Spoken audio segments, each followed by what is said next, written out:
Because Board of Regents don't set tuition till the end of March. Good evening, ladies and gentlemen. Thanks for coming out on a Monday night and being a part of our Path to College seminar. I'm Scott Solbert from Hub City Radio. We'd like to thank you all for taking time to come out. We feel like there's some great information here tonight that we want to share with you. And what we're going to do here, we put together a list of common questions that usually come up that the panel will be discussing, but throughout the night at any time, if you do have specific questions, feel free to ask those.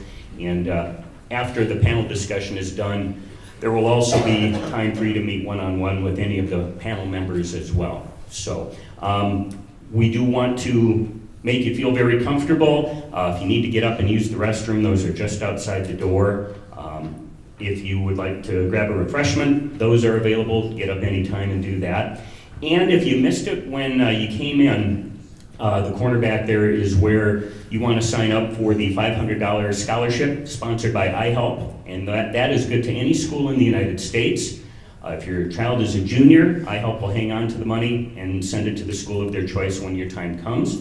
And then there's also a $250 Visa gift certificate that you can sign up for, which is also sponsored by iHELP. So if you did not get signed up for that, please be sure to do that before the night is over, and we'll draw those at the end of the night. Again, our panel discussion is going to take place till about 8 o'clock here, and we'll go over that information. If you have additional questions, again, please feel free to ask. And remember, you can meet one-on-one with any of the panel members after the panel discussion is done. We also want you to know that there are folks from Dakota Bank and Plains Commerce Bank who are here to answer any questions that you might have in that regard, and you can stop by their table and sign up for things as well.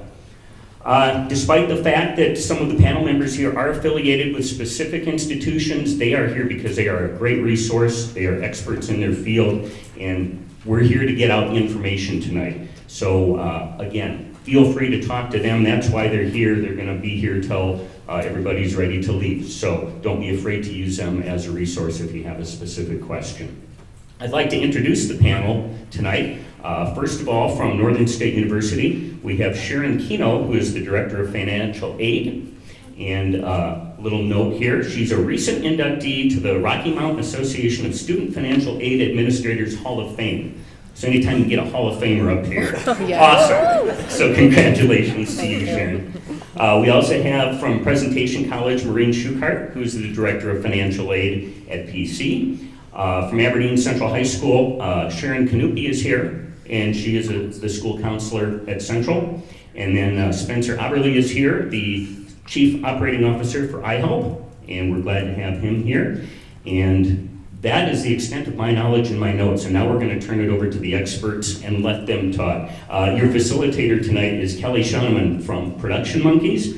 And again, thank you so much for coming out. We hope you find it useful, and we do appreciate you being here tonight. I'm sure you guys all noticed on your seats as well, there's a little sheet that will have some information that we're going to be covering, an area for notes. And then at the end, if you guys would take just a couple of minutes to fill out a survey, we hope to continue doing these in the future. And so any feedback that you guys would have would be really, really appreciated. So as you guys have maybe started to realize, college is not cheap. And there's a lot of expenses that go into it. You know, you've got to consider the tuition, the room and board, and then there's other expenses like car insurance, gas. Of course, there needs to be a cell phone, and there's dining out, and there's probably cable, and all those things. And so you really need to make sure that you have a plan as to how you're going to cover all of the expenses for your kids to go off to college.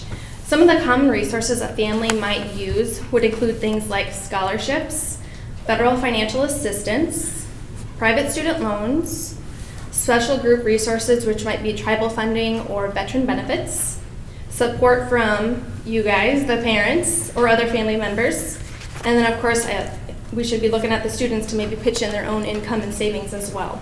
And we're going to touch on a lot of those. We're going to talk at length about the federal financial aid because that's really what you guys are looking at right now, because you're really encouraged to go and apply for that aid at the moment. It's also traditionally the biggest source of funding for students. So we're also going to talk about scholarships and family contributions as well as private student loans, which are also pretty big pieces of the pie. We're going to start with scholarships because this is free money and you want to get as much of this as you possibly can. So we're going to start with each of them. We're going to give each of the panel members an opportunity to chat about where they're aware of resources as it relates to their institution. And hopefully you guys can get some good notes on where to look if you haven't looked at some of those spaces recently. So I'm just going to start on this end right here with you, Sharon, if you want to kick us off. Okay, sure. Now is the time to be applying for any scholarships that might be available to you. We're going to talk about federal financial aid in a little bit, but scholarships is kind of a separate process itself, separate applications. Every scholarship type is going to have some different application or eligibility criteria or deadlines. So make sure that you're checking not only with the schools, but also with your guidance counselor. They're a really good resource for helping you search out those other scholarships that may be available. Again, I'm not representing Northern, but I can just tell you, like Northern has the Wolfpack Scholarship Program. We have a large pool of Hattershite Scholarship dollars that are available. A lot of schools have Hattershite money. We are aware of outside scholarships as well, so make sure you're checking on the school's website because there you'll find information about that school's scholarship opportunities and also a lot of other outside scholarships too. If we get notified of a scholarship that's available, we're going to post it to our website too. So you would be able to find scholarships available from Northern and then from other sources as well. I would just say that there are a lot of search engines that are out there for a variety of scholarships. You can go ahead and use those. You can vet them. Be careful if there's any type of scholarship opportunity that wants you to pay an application fee, because anytime you pay a fee, it's probably not a scholarship that you want to use. So be careful with that. Again, check the schools. They have the Wolfpack Scholarship at Northern. PC would post their institutional scholarships on their website. I'm just trying to think, maybe there are matches through the institution for outside scholarships. Look at local organizations, athletic associations that might be willing to help contribute towards your education, because the more you can bring in, the less you will have to take out on loans. And we really want to impress upon you, try to find as much free money as you can to finance that education. So I think first for free money, make sure everybody signs up for the $500 scholarship. And I want to echo that. Nobody's here or representing anything where, hey, one's better than the other. Our whole goal for putting this together was simply just to put the information out. From my perspective, I've got a senior that's going through it, and I've been in the industry for a long time, and when you sit on the other side where you're at and going to visit schools, it's a completely different perspective. And so that's the intent here. But talking about scholarships, it's a tedious process, but it's free money. And there's nothing better than free. And so whenever you see something, make sure you check it out. I think to what Maureen's point is to make sure that you're not paying for it. There are apps for scholarships just like there's apps for everything else. And some of them that we see, Scholarship Owl, and that's scholarshipowl.com, scholarships.com, and then Chegg, CHEGG.com. For us ourselves, we're located here in Aberdeen, and we try and promote dollars in South Dakota as well. And so along with the scholarship tonight, we also do 5 $1,000 scholarships that we offer to the students of South Dakota. And so you can go look on the Facebook page for iHELP and you can register for there. That drawing ends in March. And then we also have a What I Wish campaign. That's a national campaign. It's a $2,500 scholarship. The thing that we want to do is make it as simple as possible. So the scholarships that we have, there's no essays. It's just really random draw. And so there's a great opportunity because it's not, or it's local. So. Coming from the high school standpoint, we at Central, we have a webpage, so it's available to every student, whether they attend Central or they're attending another school. But we keep the scholarship list updated and separated by due date. There's applications that they can download, or there's a link that'll go directly to the website. And then we also have a useful resources link on our student services page that has a big list of national scholarship search engines. That some of them were mentioned tonight. Fastweb.com is a pretty popular one as well. So we always encourage students to get some accounts going with those national search engines because there's so much money out there that go unawarded every year because students don't apply to it. They might think, oh, it's only $200, I'm not going to waste my time. But we tell students, think about the fact that if it takes you 20 minutes to fill out that application and you get it, you just got paid $200 for 20 minutes of work. So we encourage students apply for any and all scholarships that you qualify for because free money is the best money and there's not a limit to the amount of scholarships you can take with you to school.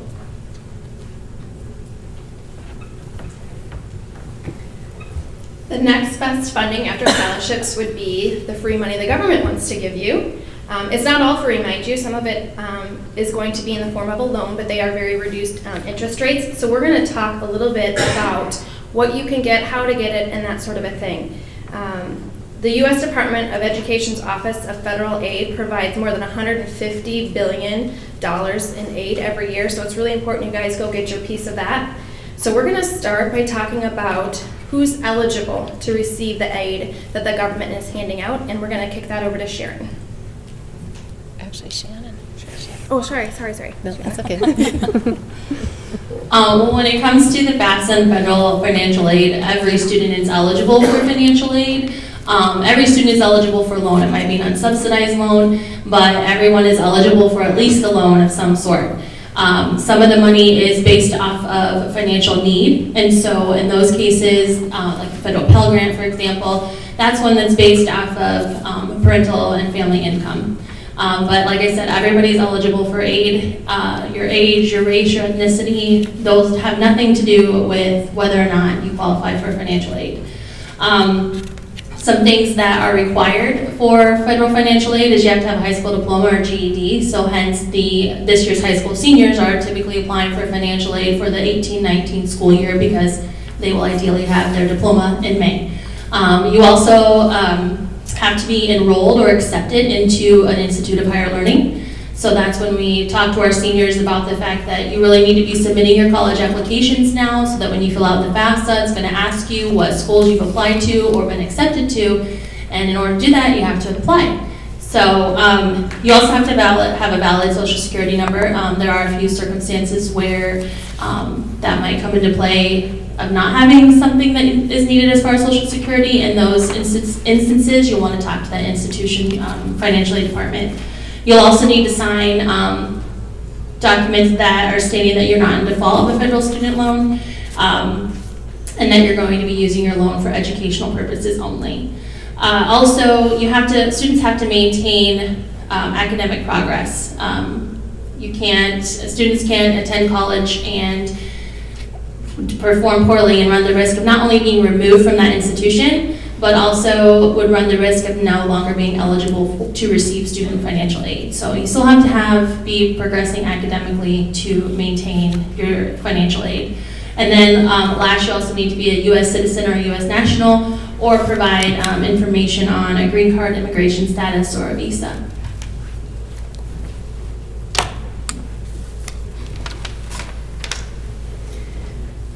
So then we want to talk a little bit about next steps, where to start the process to find out if you're eligible for student aid. And we're going to have Maureen talk us through that.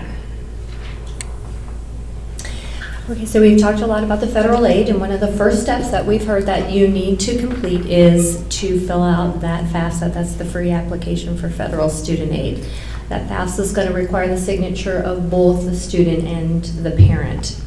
In prior years, the FAFSA was available January 1st, but last year was the first year where they actually opened it up on October 1st. So you have an additional, 3 months, can't out of my head, time to fill out that FAFSA. And it opened up October 1st this year, and you can fill it out through June 30th of 2019 for the 2018-19 award year. It's going to use your 2016, so 2 years prior, tax and income information on there, okay? There might be some state deadlines for filing the FAFSA if you're looking for some state assistance, so you want to pay attention to any deadlines that might be out there. Sometimes when you fill out the FAFSA, it'll ask your state of residence, and it might, I think for Minnesota, populate a question for the Minnesota State Grant. So depending on where you're at, I'm not sure about South Dakota. Sharon, do you know? No. Okay. You can find those state deadlines on the website, and you want to contact the school financial aid office if there's early FAFSA deadlines, because sometimes there might be prioritizing or priority packaging or awarding based on deadlines. So the earlier you get your application in, the better that your financial aid package may be at that particular institution. So the earlier you do it, the better it is. Okay? Yep, sometimes things are on a first come, first served basis. And you do need to complete that FAFSA every year that you want to participate in the federal programs. So you would just renew it the next year, okay? So we've talked a little bit about eligibility, and some parents think that there's a chance that they're not going to be eligible because they make too much money or something that has to do with the financial side of things. And so we want to pitch that question over to Shannon and see what she thinks about whether someone should apply depending on their financial situation.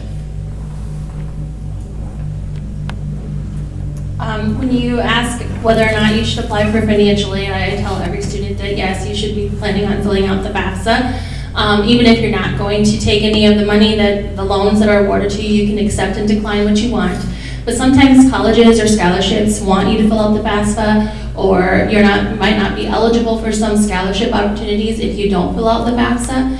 So it's just important to just get that done check that off your to-do list. And then that way also in the future you have your account already going, and if you need to reapply for financial aid in the future to help fund education, you have that account already set up, you have your info already in place.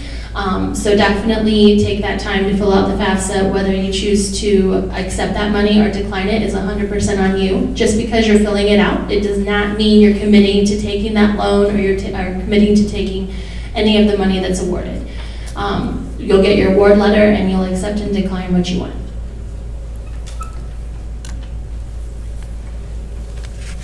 Okay, so we're going to have Sharon talk to us about this big, scary application you guys are going to have to fill out. It's actually not that scary. She's going to kind of give you a sense of what to expect, where to find it, who should fill it out, and she's going to give you prepared for the scary thing you're ready to take on, okay? And tomorrow is Halloween, so we're just doing a little preview of that. Financial aid people talk in acronyms, and it's like a totally different language than maybe you're used to hearing, because up until this point you probably didn't need to know any of these words like FAFSA and FSAID and what's a Pell Grant and so on. So we're going to help you navigate through that. In regard to applying for federal financial aid, the starting point is the FAFSA, or Free Application for Federal Student Aid. You'll hear the schools talk about that all the time. Have you filled out your FAFSA yet? That's the starting point, and make sure you're going to the right website, fafsa.gov, G-O-V. There used to be a website called fafsa.com, and it was owned by a company that kind of attached themselves to the FAFSA and said, well, you can fill out the FAFSA, send us $49.95 or whatever. The first word in FAFSA is free, so make sure that you're not paying anything to fill out the FAFSA. They say it takes about 30 minutes or so to fill out the FAFSA. If this is your first time through, I think I would allow an hour. There's a lot of help information that's on the side as you're going through. There's a lot of skip logic, so if the question doesn't pertain to you, you can just move on.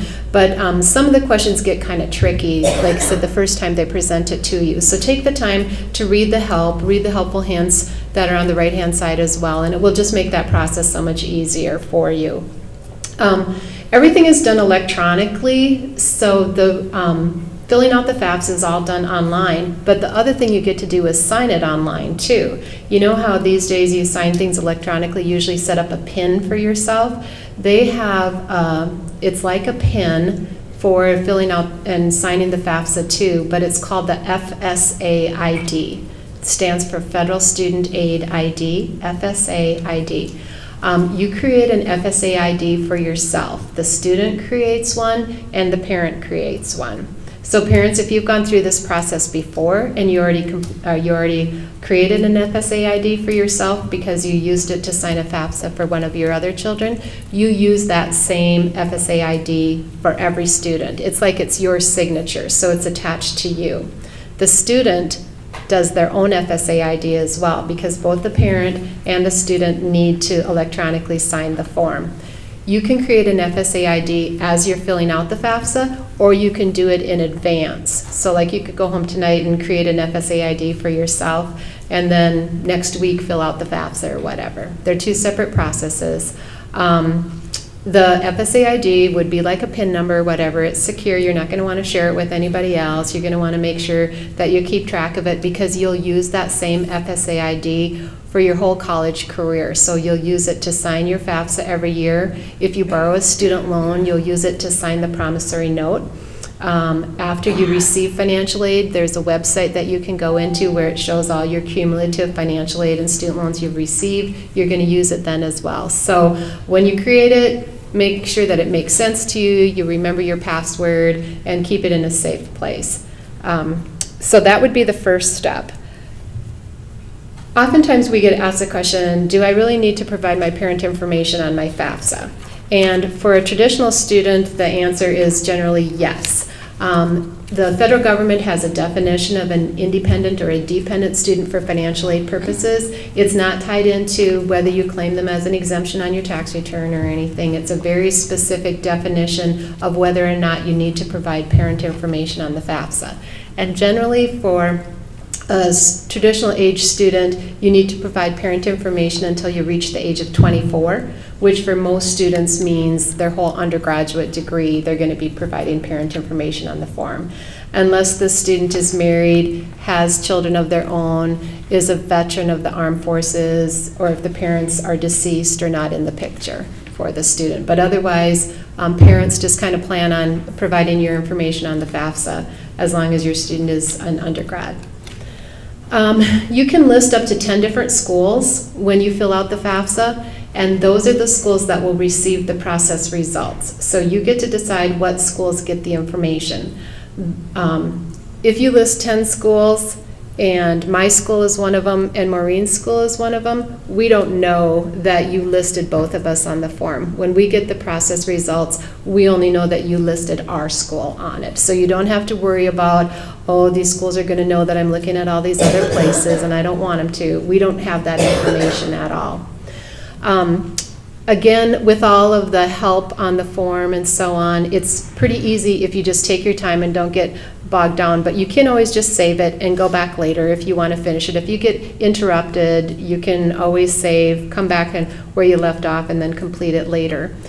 Maureen mentioned that it asks questions about your 2016 tax information, so we're going back 2 years. There's a tool that you can use when you fill out the FAFSA. It's called the IRS Data Retrieval Tool. That's where you can actually have the IRS transfer the information from your tax return that you submitted for 2016 and populate that information on your FAFSA. So you don't have to be hunting through your tax return and looking for a certain line and making sure that you enter the information correctly. If you use the IRS data retrieval tool, it just pulls that information over, populates it, and you can just move on. And answer the questions about assets and so on. So it really makes it a lot easier to fill out the form and generally speaking a lot more accurate as well. If you list, say you have your heart set on a school and you only list one school on your FAFSA and then in a month you go, what was I thinking? I really want to go to this other school instead. You can always go back and add schools later too. So, if you at this point really have no clue where you're looking and all of a sudden another school shows up on your radar, you don't start over with the FAFSA, you just go in and add another school code. So what have you got for a question? Just one comment on the FAFSA while you're filling out that application. If you have to leave your computer to find some information, save it, because if it times out, you get to start over. Yeah, there you go. Yes. Save it, go find your information, come back, log back in and start over. I did it about 14 times. I don't know if everybody heard that or not. The And it's a short suggestion timeout. was that if you do need to leave your computer to maybe get information or something, that you save what you were working on that application, because it will time you out and you'll be super frustrated to find out you have to start over again. So, good suggestion. So we also want to get you guys prepared for that type of information that maybe you're going to hunt down. We're going to give you a bit of a list of what types of things to have ready to make the application go as quickly as possible. And we're going to have Maureen kind of walk us through what you should have ready. Okay, one of the first things and the most important thing, and I think we talked on a little bit earlier, is you have to have that social security number. So you're going to need that for both the student and parent information. Please be sure that you enter that social security number incorrectly, because it could cause a lot of problems later if it's put in there incorrectly. If you have a driver's license, you can add that driver's license number into your FAFSA. If you are an eligible non-citizen, you could put in your alien registration number, and we would encourage you to do that if that applies to you, because that will cause some issues if you need to enter that number. You're going to need your federal income tax return information. For married students, you're going to need it for yourself and for your spouse. For most of those who are dependent students, you're going to need your own information and your parent information. And we understand sometimes that families may be blended, and this is where Sharon was mentioning there's some help screens to the right on the right-hand side of the FAFSA. And you want to read those carefully, because if a parent were remarried at the time of the that the FAFSA is completed, you will need to provide that parent's information plus the new spouse's information in there. So if you ever have any questions about that, please give us a call.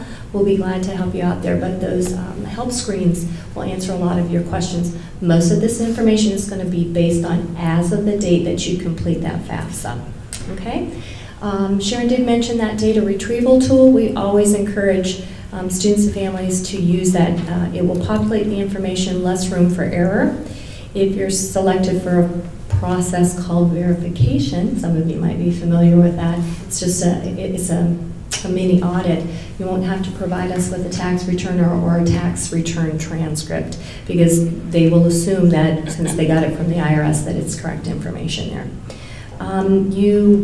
I think we mentioned, you're going to need the 2016 tax and income information from 2 years ago. You'll want your records of any untaxed income that you have. They're going to ask you what your cash savings balance is as of the day that you fill out that FAFSA. Investments other than the home that you live in. And then, as was just mentioned, if there's not something that you have available and you need it, save that application so you don't lose that particular information. So whatever spot you're in, if you need to step away, be sure to save that application. All right, and then we're going to pitch it over to Shannon to share any additional tips on making the process easier for you guys with the application. A big one is to make sure you do your FSA ID. So as Sharon said, that should really be the step one process, is registering with for your FSA ID for both parents and students. Another one I would suggest would be to double, triple, double check to make sure your social security number is correct. I think talking with these guys before, it's a real headache to get that fixed if you put in the wrong number, or income information if you put in the wrong number. So just double check to make sure everything that you put on your FAFSA is correct and as it should be before you hit that submit button. Also, you'll get a confirmation page once you've successfully submitted everything, and if you provide an email, they will also email you a confirmation to the address that you provided. On the confirmation page, you should be able to see a list of the schools that you put on your FAFSA, and there should also be a link to, if you have another student who is going to college as well, you should be able to link your information onto your other child's FAFSA as well, so you won't have to completely refill out all your income information if you have more than one child in college. Okay, equally as important as what to expect with this application is how much money to expect with this application. So we're going to have Maureen answer that question for us.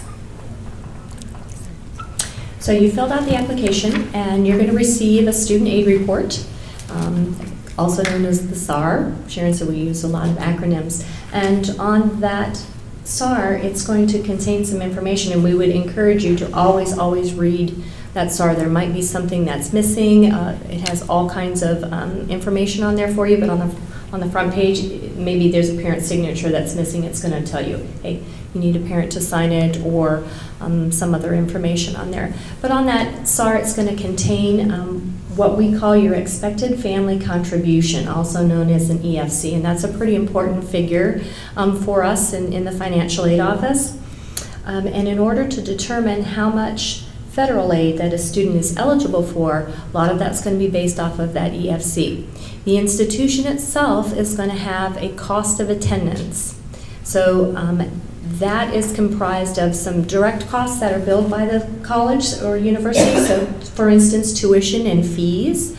If you live in the dorms, meal plan, they're charges that the institution is going to put on your student bill. But it's also the cost of attendance includes other things such as personal expenses, because when you go off to college, you're still going to have to buy your shampoo and your body wash and things like that. So personal expenses are built into that cost of attendance. There may be some transportation expenses, getting to school for fall semester, going home at break, coming back for the spring semester, going home. Maybe you have clinicals or something like that, so some transportation is built in there. Some schools build in loan fees into their cost of attendance. There may be laptop, computers, dependent expenses. So each school is going to determine what its cost of attendance is. And then we subtract that expected family contribution, which is what the Department of Education calculates that a family should reasonably be expected to pay toward their child's education. So we're going to subtract that EFC, and that's going to tell us if a student has any type of financial need.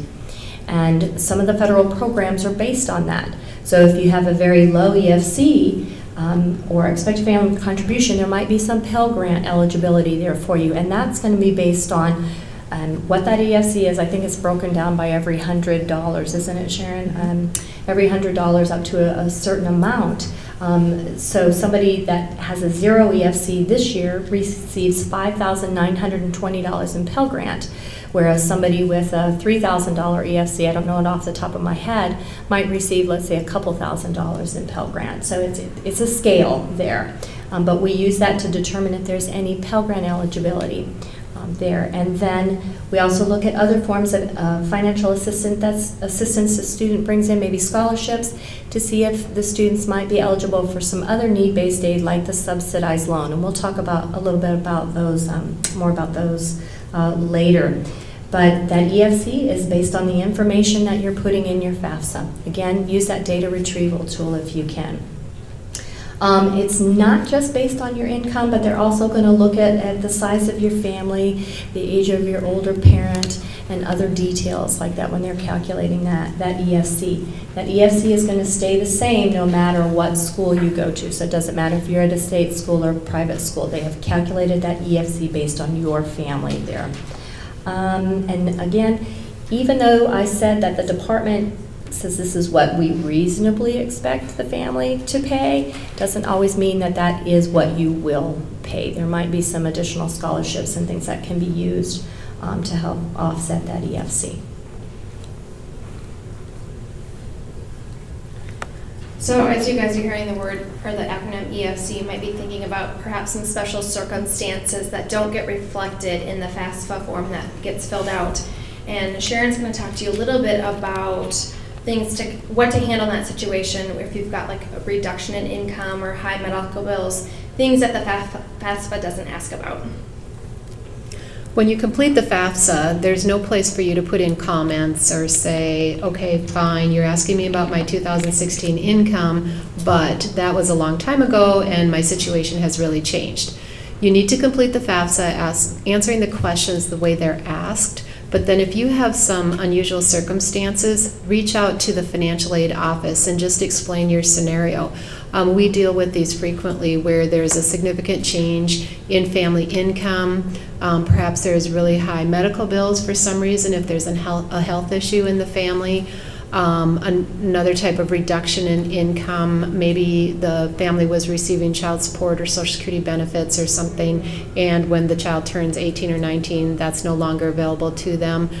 There's a lot of different scenarios that we can take into consideration. So just contact the school, tell your story, and then the school will let you know what they need from you in order to make any adjustments. The schools can exercise what's called professional judgment.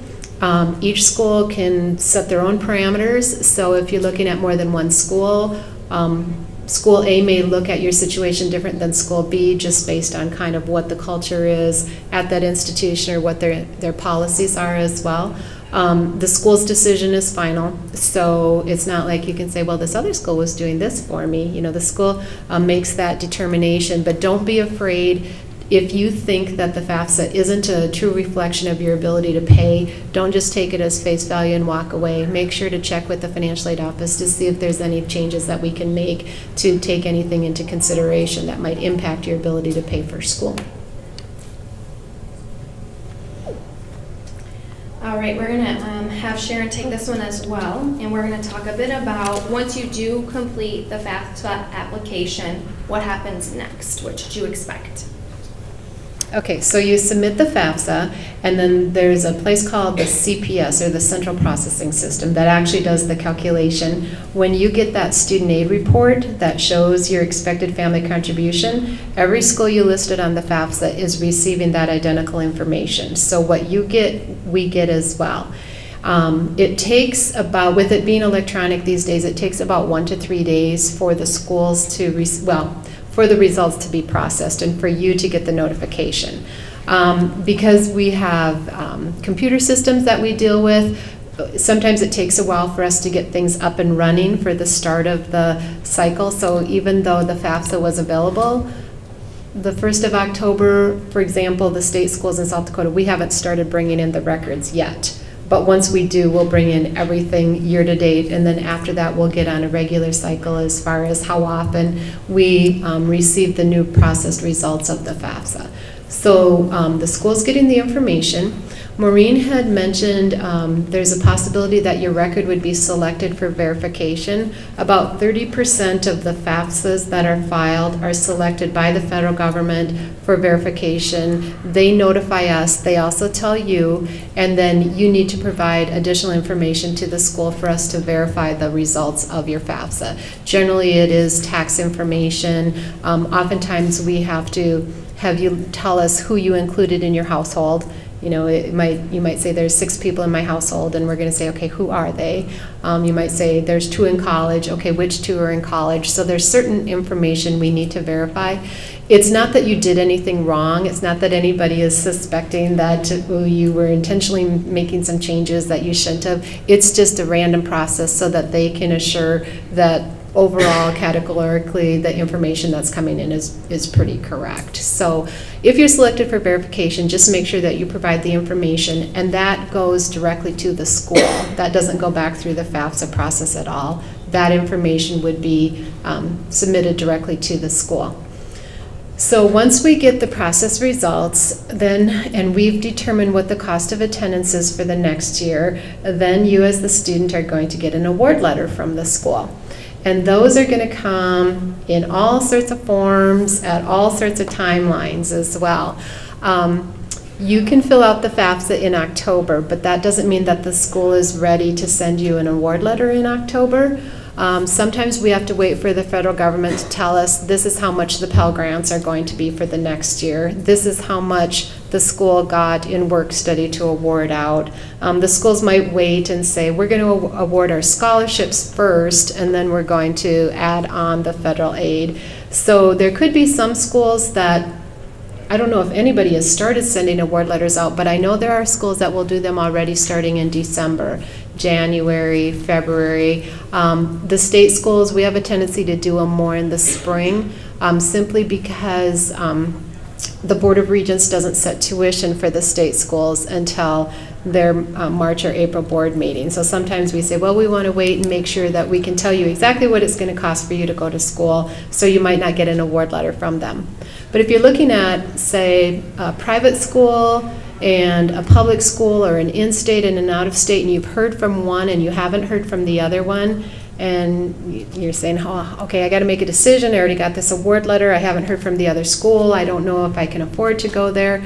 Again, always reach out to the school, because they probably can give you an estimate of what you're going to qualify for. They're just waiting to do the official award letters later.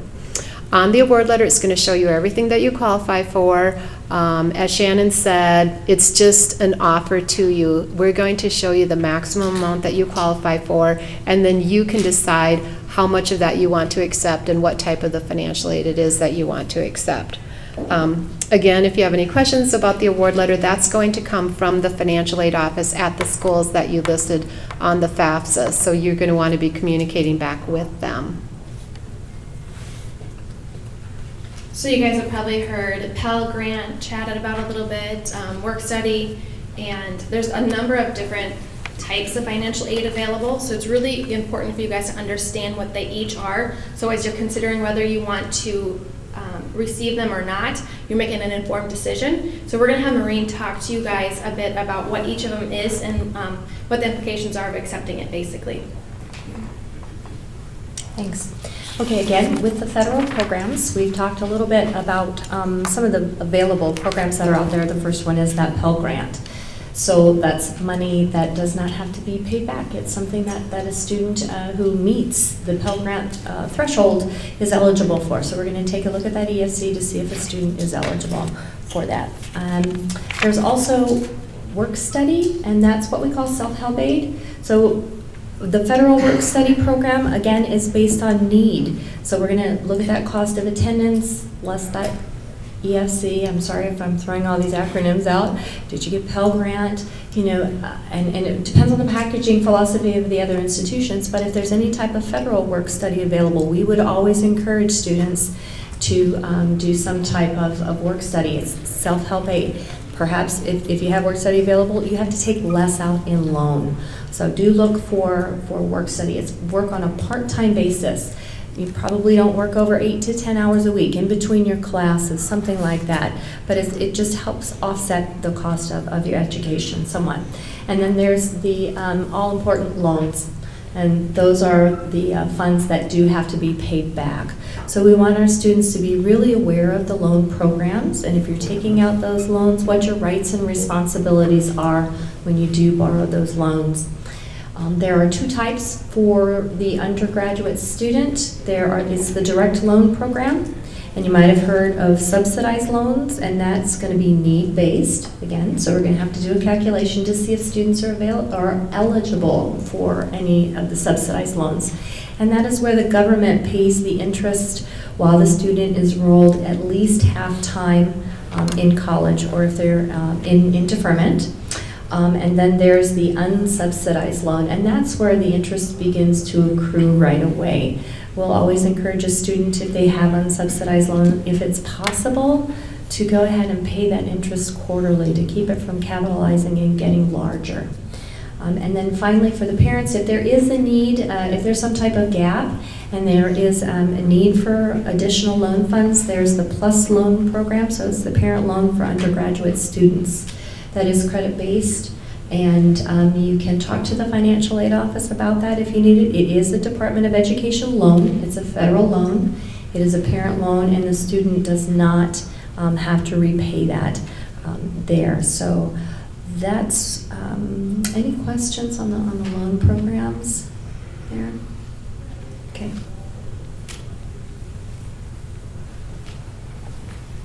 So once you guys have filled out the FAFSA form and you've determined what you're going to be getting in federal aid, another place to look is internally, and that's at yourself as parents and family members. So we just kind of wanted to have a little conversation about whether it's common for family members to contribute and what may be possible ways for parents to contribute. And we're going to have Shannon take that one for us. When it comes to paying for school and whether or not parents are able to help their student go through college, that's a very personal decision. I work with families who the parents choose not to. I work with families where the parents are unable to, but kids go to school every day without assistance from their parents, I being one of them. So it is possible. That's another big reason why we push for scholarships and applying for anything and everything you're eligible for as far as students go. When it comes to helping with your child's education, whether you're writing the check for that tuition bill, there are other ways to help your student while they're in school. You know, give them a couple of rolls or quarters to help with the laundry. When they're home, fill their cars up with gas. When you go visit them, stack their fridge. Little things like that can go a long way. And encourage them to continue to save money over the summer when they're working. Ideally, hopefully they can get full-time jobs and keep working over the summer, put a little away in savings. But as far as the parents being able to pay for education, that again is a personal decision, and you have to do what's best for your family. And a little bit goes a long way, so you just do what you can and encourage your students to continue to apply for those scholarships.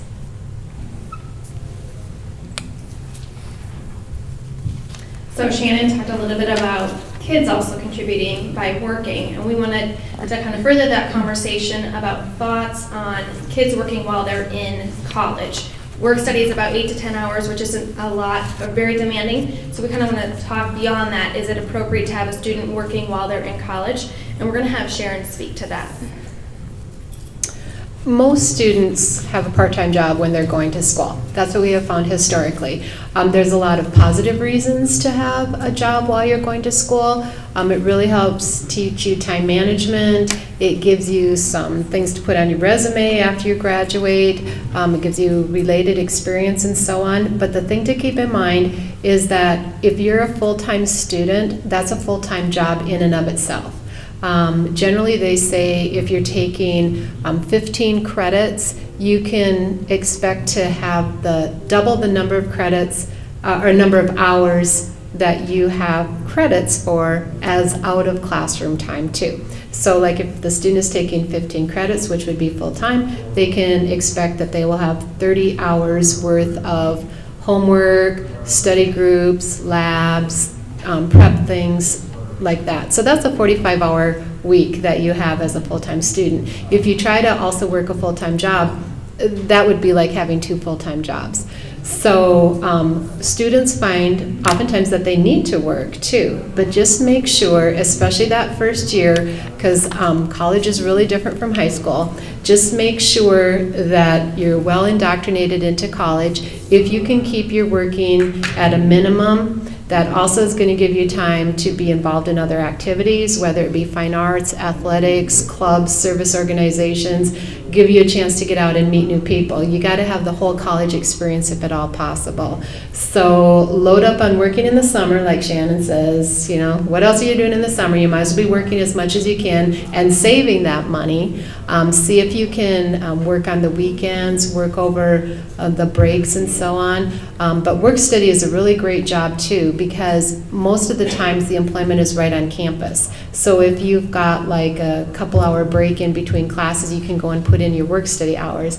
And the college knows that you're here as a college student first. So if you come in and say, I've got 2 tests and 3 papers due this week, they'll probably say, okay, fine, you don't have to work this week or whatever. We'll work around your schedule. So look at on-campus employment opportunities first. If you do work off campus, just make sure to keep that balance so that it doesn't get in the way of you being successful in school.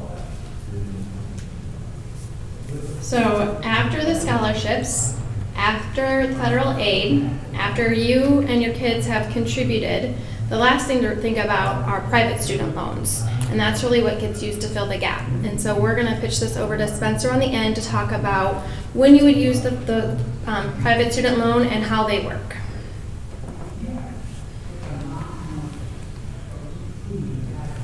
So we are kind of like the last piece of the puzzle private student loans are. I think, understanding we spent 45 minutes talking about all the federal aid, scholarships, and grants. If there's anything you walk away from here, that's the first thing that should be your priority when you leave here, is get the free money, get the federal money as much as possible.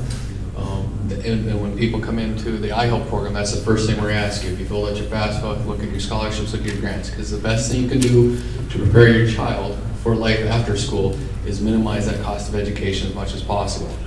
The reality is when kids go to school today and they come out and have that student loan debt, their student loan payments are as much as paying rent. And so anything you can do to soften that as much as possible, take advantage of it. And so if it's a $500 scholarship or it's a $200 scholarship, whatever it is, it all adds up over 4 years. And so look at any opportunity you can. So when it comes to the federal aid and everything we talked about, that's where you want to go. But the reality is the federal funding does not cover 100% of your education. And so there's a choice you have to make. Either you're going to write the check out of your retirement, or if you can't do that, there's other avenues to look at. And so that's where private student loan funding comes into play.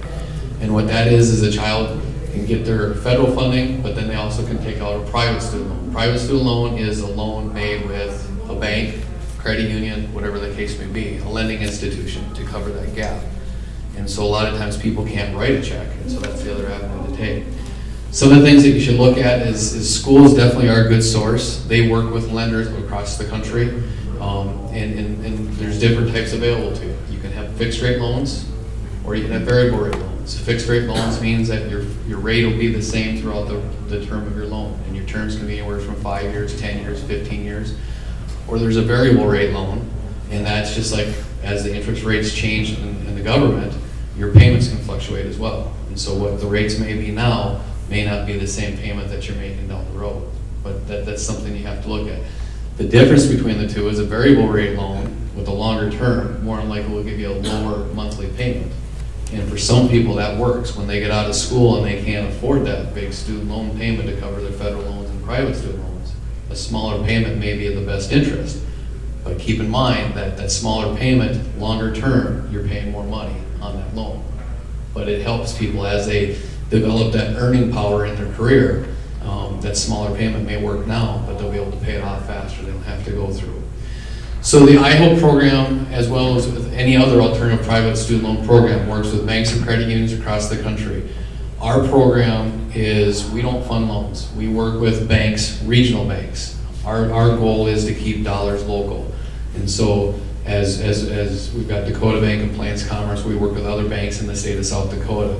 And so the dollars are staying within the community as much as possible. But the things you want to look at when it comes to private student loans is ask the school. They've got relationships, but the thing I want to say also is that you can take that ownership of your own, and you can ask your bank, ask your credit union if they provide options for that as well. You can keep that long-term banking relationship. You don't necessarily have to go to a different entity to get your funds. The thing that you want to make sure is that the funds, at least for most of the alternative programs out there, the funds will always go to the school, so there's no chance of your child ever getting money and going by and equipment like I did when I went to school. Back then you got the money yourself and you could do whatever it is. So that's important, is that the funds go to the school.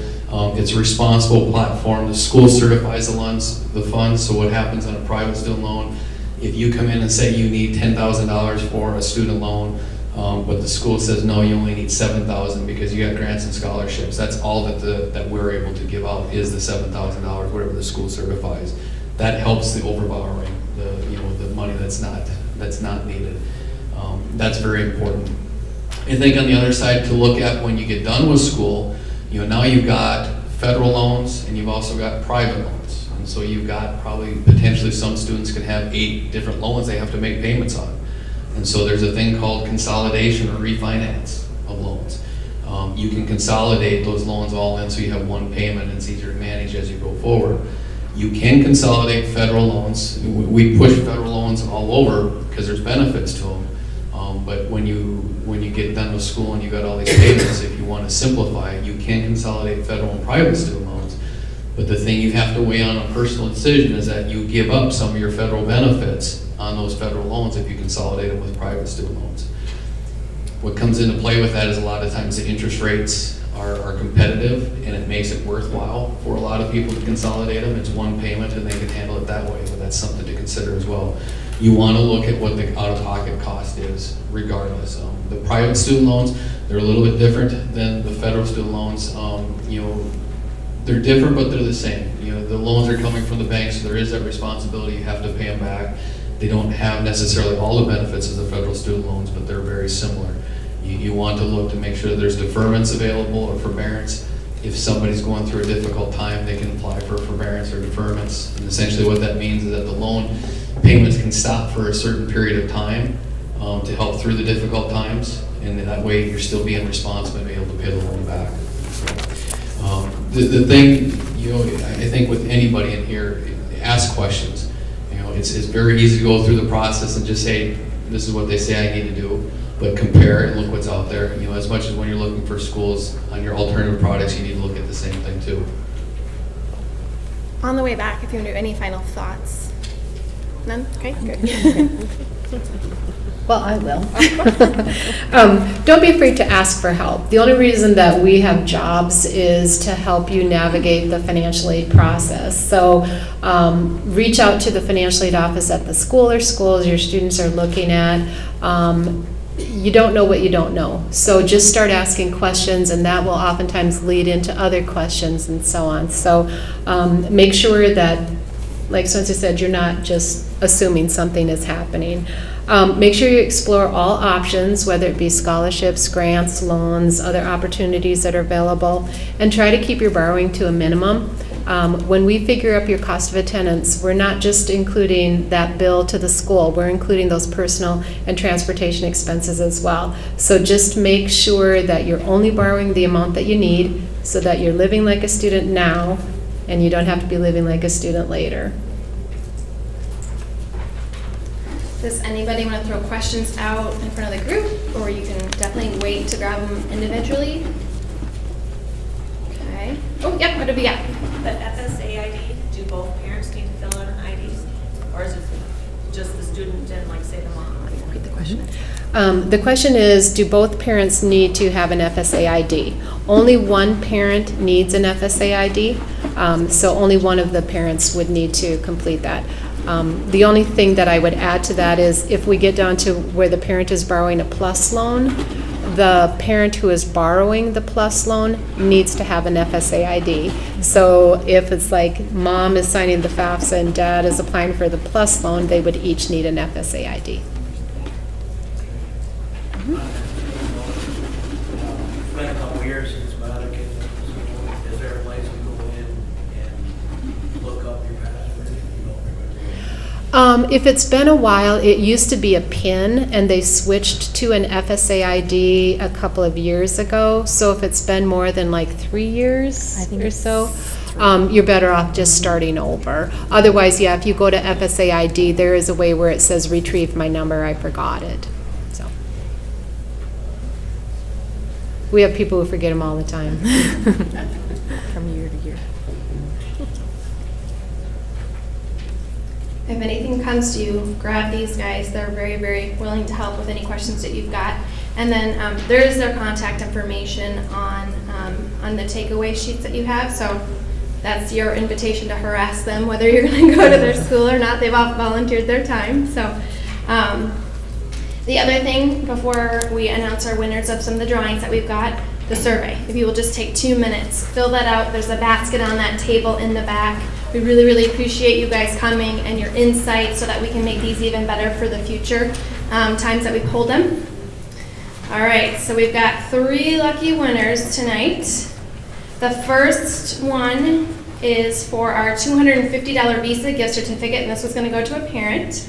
iHELP sponsored this, so you're going to want to head back to that corner. Maria, you want to put your hand in the air? Go find her. She'll get you her money. Darcy Weyerbaugh. Did I say that right? All right.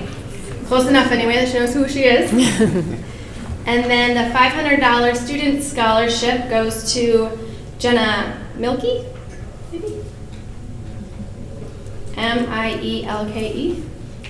Is there a Jenna in here? She's standing in the corner. Oh, there she is. She's close enough to grab it. Very cool. And then Craig from Plains Commerce has a goodie bag for Ray Ireland. Perfect. So Ray, you didn't think you were going to get a chance tonight. There you go. And you can see Craig back here, and he'll hook you up. So thank you very much again for everybody for taking the time to come out in the cold. And again, questions, come find these guys, email them, and let us know how we can improve it next time. Thanks again.